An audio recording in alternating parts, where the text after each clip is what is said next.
Assalamualaikum pemirsa, bertemu lagi di channel Indonesia Maritime News.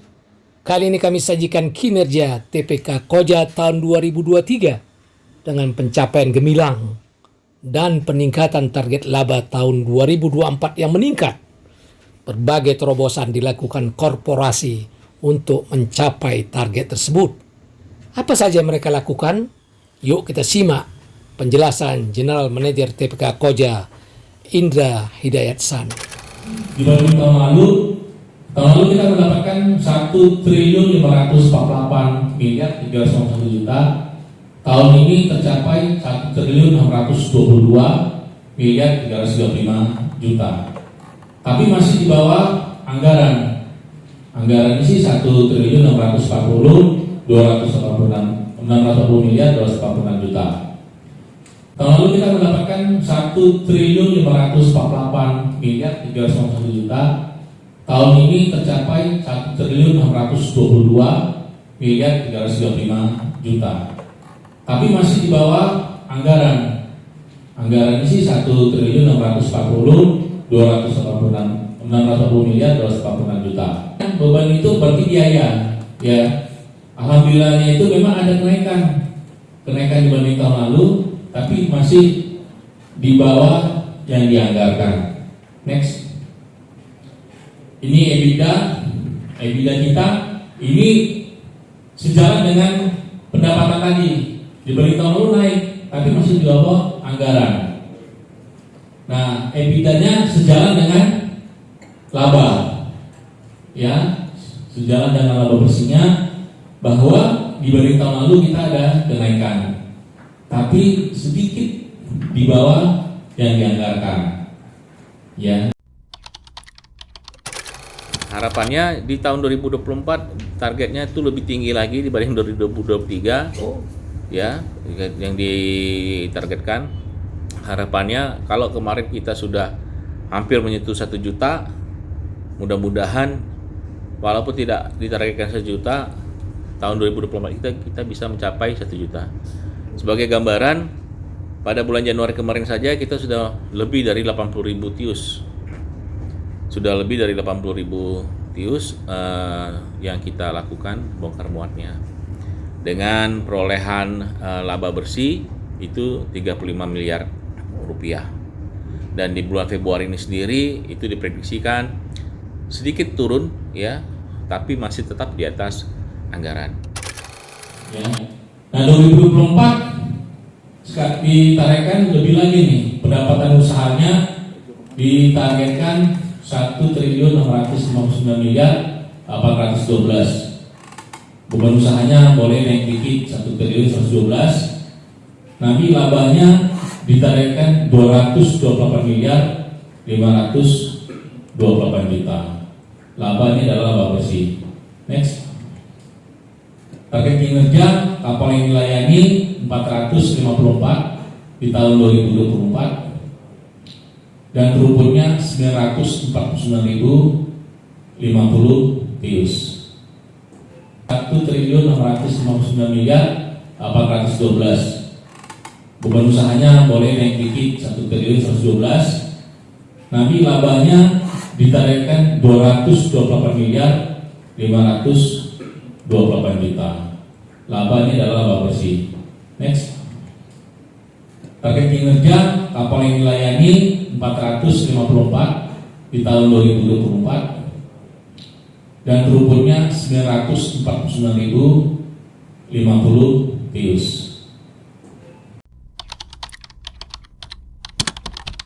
Mencapai daripada TPK Koja, tadi pertanyaannya ada berapa terminal kontainer yang melayani internasional? Ini jawabannya ada 5. Koja, JCT, Terminal 3, MAL, dan PCTY. Tahun lalu itu 2023 drone kita tuh nambah sedikit sekali sebenarnya di terminal peti kemas internasional, hanya 0,15%. Jadi perekonomian kita ini yang belum begitu membaik untuk ekspor impor. Jadi drone-nya hanya sedikit. Nah, alhamdulillahnya itu Koja itu drone-nya naiknya 7,81%.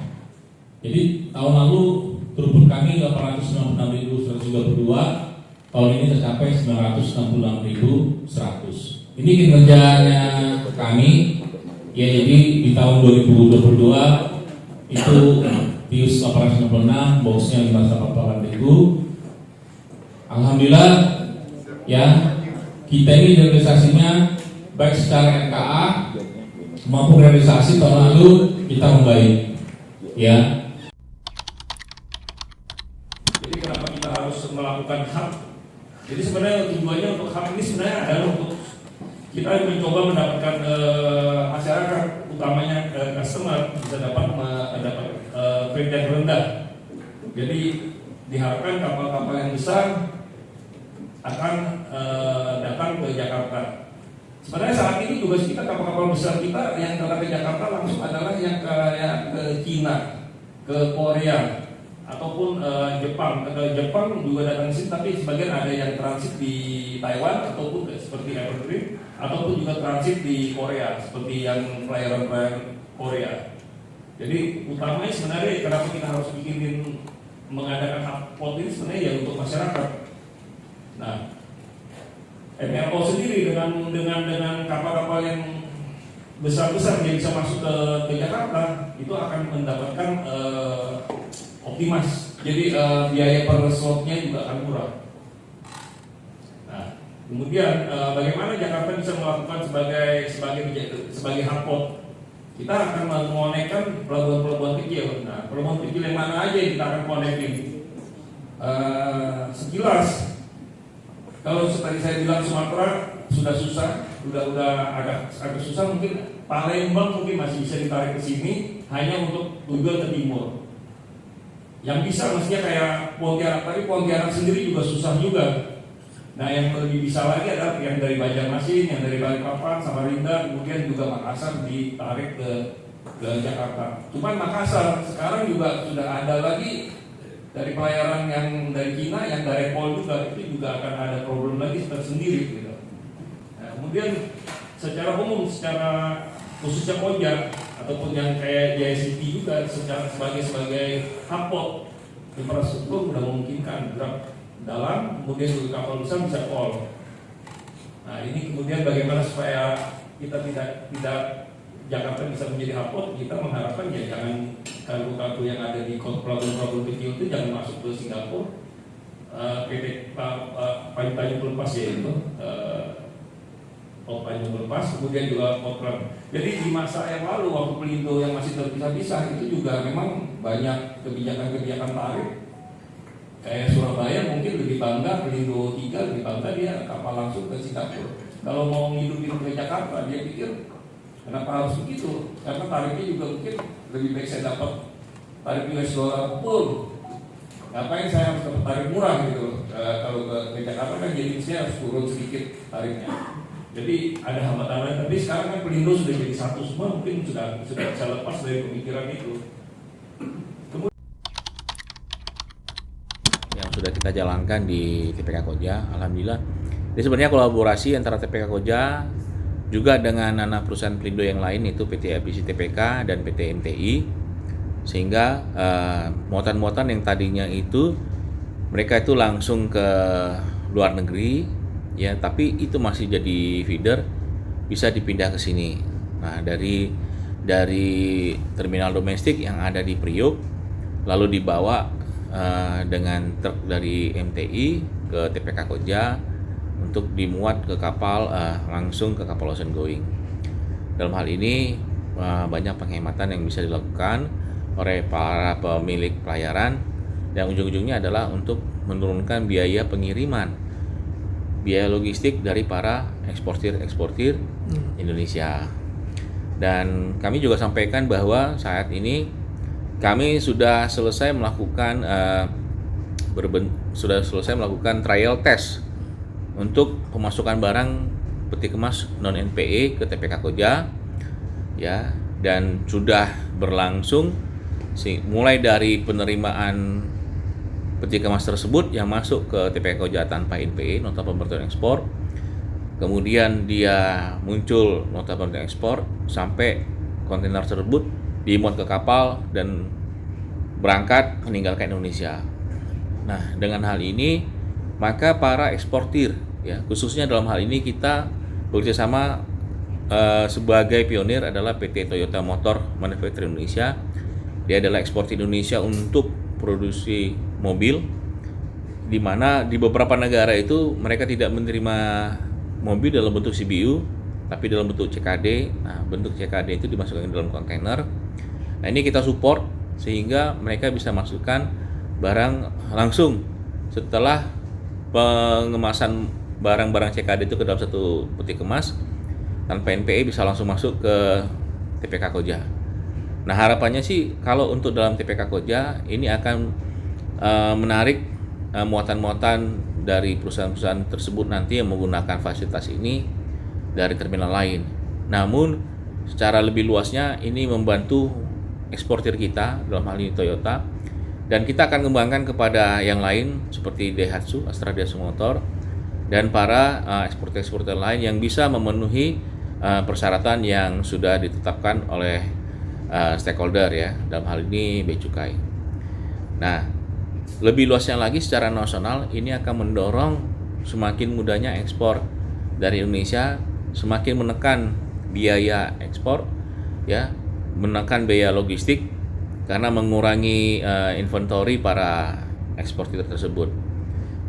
Itu salah satu terobosan yang kita lakukan pada tahun ini, dan akan segera bertambah banyak lagi kemajuan-kemajuan yang akan dilakukan oleh TPK Koja sesudah tadi yang haport para untuk muatan-muatan. Dengan saat ini kita dengan meratus, menyusul dengan pelayaran lain nantinya, dan juga proyek kita ya berbentuk pengiriman barang kontainer tanpa NPE ekspor melalui TPK Koja, di mana ekspor non NPE ini sendiri ini masuk ke dalam salah satu bahan yang akan kita munculkan di bahan yang sudah muncul sebenarnya di Stranas PK Percepatan Ekspor Indonesia. Jadi baik, mungkin kami tambahkan bahwa non NPE ini sendiri sebenarnya adalah apa yang sudah kami lakukan sebelumnya di PT Indonesia Integrated Terminal. Saat itu para produsen mobil bingung karena harus punya lapangan penumpukan sementara di luar. Jadi dari pabrik mereka sudah selesai, tapi mereka belum bisa kirim ke IKT karena terminalnya adalah TPS, jadi harus punya NPE. Nah, lalu kami bersama-sama dengan para produsen berdiskusi dengan Bea Cukai, disupport oleh Bea Cukai, sehingga sekarang mobil bisa masuk tanpa NPE ke terminal kendaraan IKT, dan ini juga dipakai juga oleh terminal kendaraan Patimban, ya, mereka juga melakukan hal yang sama seperti yang kami lakukan di IKT kemarin. Perdirjennya keluar sendiri itu diresmikan oleh Bu Sri Mulyani beserta 3 menteri yang lain. Saat itu ada Pak Erlangga Hartarto, Pak Enggar, dan Pak Darmin Nasution, serta para dirjen Bea Cukai dan pemangku kepentingan yang lain, termasuk Pak Dirjen Perhubungan Laut. Nah, dengan adanya kemudahan masukan PNP tersebut, kami sebelumnya sudah ketemu dengan beberapa pelayaran, khususnya dengan kapal pelayaran dari Korea, yaitu Hyundai Glovis, di mana Hyundai Glovis itu ingin menyewa dari salah satu mitra kami yang ada di Singapura, kapal Roro. Namun mereka berpendapat cukup sulit karena muatan yang untuk pabrikan mobil Korea itu belum. Nah, dengan adanya kemudahan ini masuk tanpa NPE ke terminal kendaraan, mereka sampailah berita ini ke Hyundai. Hyundai ini yang tadinya infonya yang saya dengar berinisiatif membangun di Vietnam, akhirnya memindahkan pabrik mereka, mendirikan pabriknya akhirnya jadinya di Indonesia, tepatnya di Karawang. Nah, inilah salah satu kenapa sangat besar bertambahnya ekspor mobil di Indonesia, ya. Salah satunya diinisiasi dengan adanya pabrik mobil Hyundai di Indonesia. ke depan pemilik sudah siap untuk memberikan peralatan baru berupa 3 unit container crane Super Post Panama, kemudian ada 4 unit ERTG, jadi electric RTG. Ini adalah langkah signifikan kita untuk bukan hanya mencapai throughput, tapi target tadi yang green port.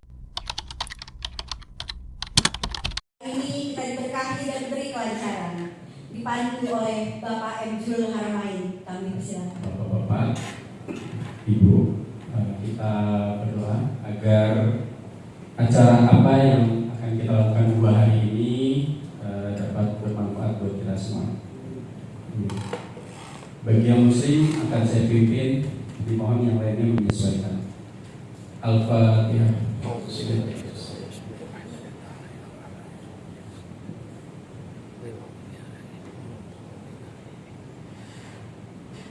Bismillahirrahmanirrahim. Allahumma shalli ala sayyidina Muhammad wa ala ali sayyidina. Ya Allah, ya Rahman, pada hari ini kami berkumpul di ruang rapat ini. Kami hendak menyelenggarakan acara media gathering antara TPK Koja dan Forum Wartawan Maritim Indonesia. Dengan memohon ridho dan izin-Mu ya Allah, berkahilah semua langkah dan perbuatan kami, dan jadikanlah itu semua sebagai nilai ibadah dan nilai ilmu yang bermanfaat buat kami. Ya Allah, ya Wahid, Engkau yang mempersatukan kami pada hari ini. Kami mohon kepada-Mu ya Allah, perkuatkanlah persatuan dan persaudaraan di antara kami. Janganlah Engkau biarkan ada perpecahan di antara kami. Kami ingin kuat dalam persatuan ini, agar lebih bermanfaat buat perusahaan kami, agama kami, dan negara kami. Ya Allah, ya Rahman, saat ini kami berkumpul di sini ya Allah. Ya Allah, lancarkanlah acara kami, berkahilah acara kami. Penuhilah pertemuan ini dengan kebaikan dari awal hingga akhir nanti.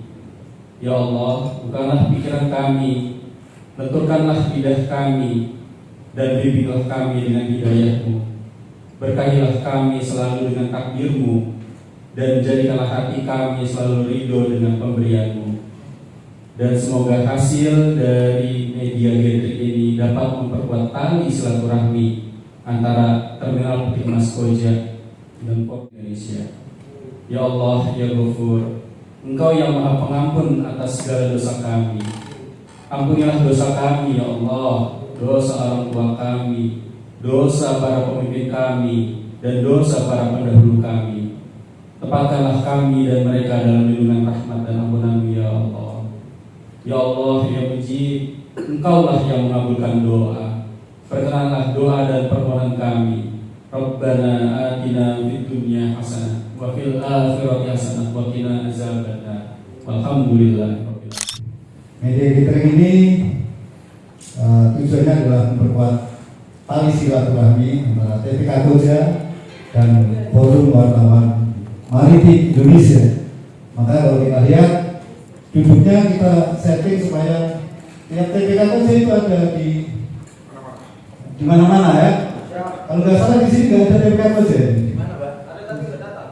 Oh, siapa? Ada loh. Jangan minder lah ketemu wartawan ya. Ya. Ada lagi yang nggak ada TPK Koja? Ya, ada semua ya.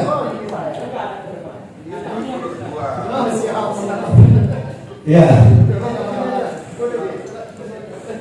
Oh, ada login ada Pak. Tapi menghindar ke sana. Ya. Ya baik.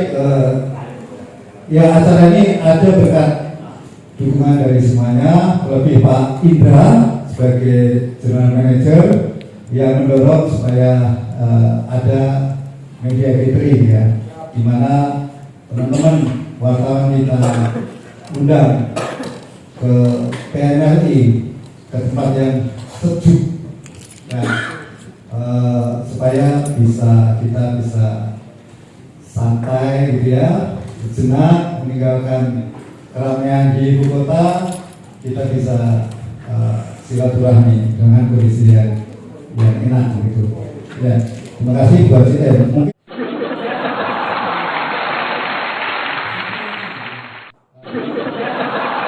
Kami memohon sekali kepada Bapak Ibu dari Formami, ya saudara-saudara saya dari wartawan untuk mendukung kami, gitu ya, mewujudkan apa yang tadi kita sudah sampaikan, bantu kami ya untuk bisa mencapai tersebut. Caranya seperti apa? Nah, caranya adalah ya tadi memberitakan mungkin menyampaikan kepada kami kalau misalnya ada yang kurang, ada yang perlu sampaikan, ya tolong juga memberitakan sesuatu itu yang tepat, yang benar kepada media, kepada khalayak umum dan seluas-luasnya. Demikian yang saya sampaikan.